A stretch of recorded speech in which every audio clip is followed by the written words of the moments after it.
एका लहानग्याच्या चेहऱ्यावर अजूनही हसू होतं, डोळ्यात भविष्याचं स्वप्न होते आणि मनात फक्त एकच इच्छा, आईची माया आणि वडिलांचा आधार मिळावा.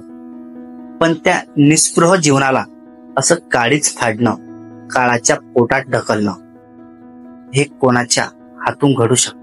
9 वर्षाच्या निष्पाप बालकाने जगाकडे अजून फक्त विश्वासाने पाहिलं होतं, पण ज्याने त्याला विश्वास द्यायला हवा होता त्यानेच त्याच्यावर अशी क्रूरता केली की अख्खं गाव सुन्न झालं.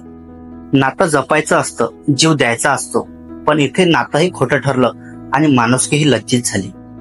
सावत्र वडिलांनीच आपल्या घरातल्या 9 वर्षाच्या मुलाचा खून केला आणि त्याचं नाजूक शरीर जंगलात टाकून दिलं. ही फक्त गुन्हेगारी घटना नाही, ही आपल्यातील माणुसकीच्या अधिपतनाचा जिवंत साक्ष आहे. आणि म्हणूनच ही गोष्ट सांगितली पाहिजे, प्रत्येक माणसापर्यंत पोहोचवली पाहिजे.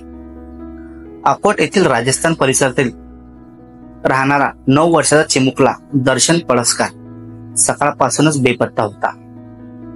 सकाळी तो कुणालाही काही न सांगता घराबाहेर निघून गेला.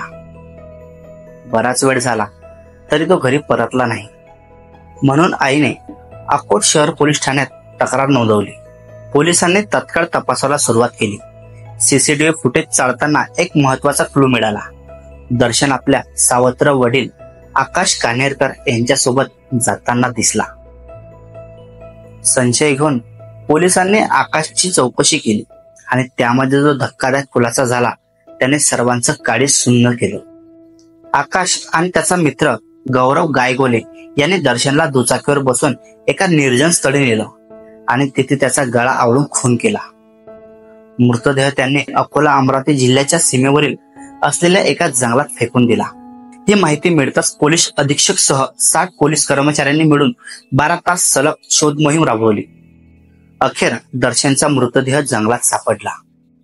शवविच्छेदनासाठी मृतदेह अकोला येथील शासकीय रुग्णालयात पाठवण्यात आला.